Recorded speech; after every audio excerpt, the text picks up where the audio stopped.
What we see, what we do, it's not normal. Somebody mangled up in a car, it's not normal to see that. It's not,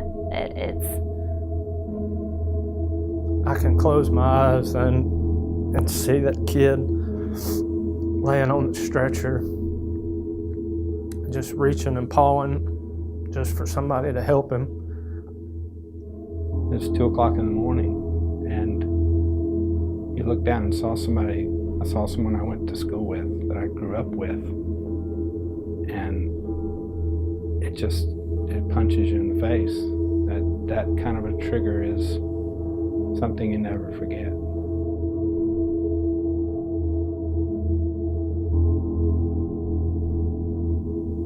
We're doing a horrible job as a career field preparing people for what we're going to see and deal with throughout fire, EMS, and police, dispatchers, ER nurses, just across the board. It's one of the most under-addressed things that there is. Post-traumatic stress is those calls that stick with you, the riders, the sights, the sounds, the smells, and the ones that just won't leave you alone after the call's over. I think it's very common. I think it's something that, for whatever reason, is a taboo subject. It never gets talked about. There's never any light really shed on it. My yet factor was a scene flight. We had 3 different aircraft coming to a house fire. It was a bright sunny afternoon. It was just going to be another call, and we landed on scene of a pediatric burn. And when I came off the aircraft, I saw my buddy Chase standing there, and I could tell him the look on his face. It was bad. And he looked at me and told me it was really bad. And I climbed in the ambulance and saw this semblance of what used to be a human being laying there screaming. It was a little baby, and he was burned beyond recognition. If somebody would have told me when I was sitting in the classroom learning all there is to know about nursing that I would be on the floor of a trauma room wrapping up a parent who had just accidentally run over their child, or wrapping a baby who had just passed away up in a blanket so his mama could hold him for the last time, I'm not sure that I would still choose this career. I can hear it, I can smell it. That's one of those things that I don't think I'll ever be able to let go of. After just all the sounds of that call, all I knew to do was to pick the kid up and hold him like he was my own child. And I just picked him up and ran to the helicopter. I feel like this career kind of chose me. There's nothing glamorous about being a first responder or being in emergency medicine. It's a heart thing for sure. You do it because it's what you're called to do, not because it's glamorous. The longer that you're in this line of work is a buildup over a period of time when people develop these things. For example, when we do runs on car wrecks, the first 5 or 6 might not bother the first responder, but it's one that may be similar to a family member or something that resonates with them. They start down a path and they can't get away from it.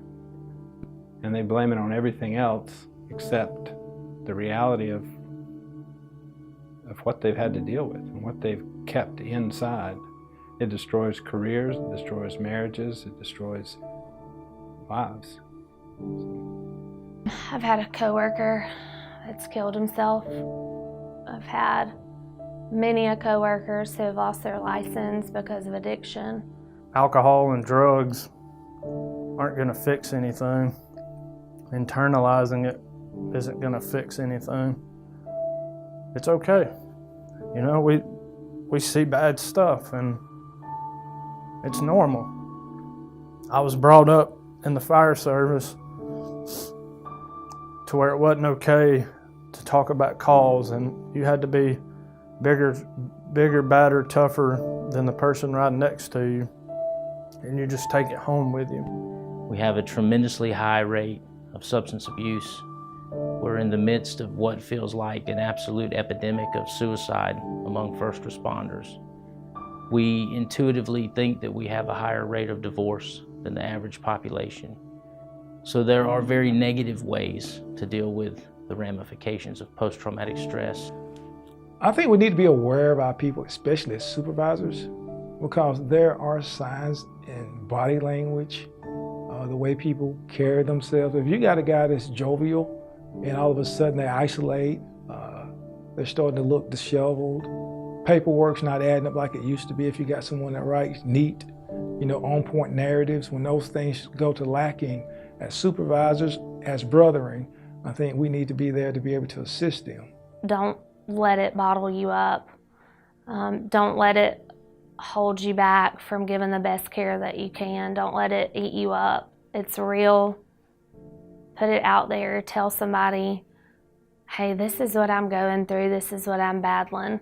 I think the first thing we have to do is stop pretending that we were made for this, because human beings were not made to see the things that we see in our career field.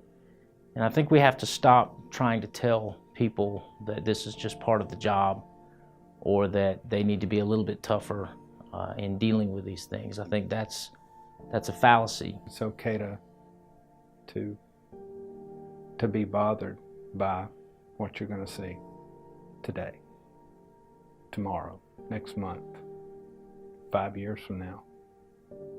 And you're going to keep seeing it over and over. And you've got to develop a way within yourself to deal with that in a healthy way. I think we have to be honest about what post-traumatic stress is and about how it's caused and about the very negative impact that it can have on us. And I think that we have to find ways to educate ourselves about those issues and about how to recognize it among the people that we're working very closely with and how to respond effectively when we see someone who's being impacted by it. We can't get away from it every day. It's everyday stuff that we deal with. There's got to be a way to comfort yourself. There's got to be a hope that the work that we're doing is worthwhile and it makes a difference. If you are in distress, reach out, 911 Buddy Check on Facebook, it's on Twitter.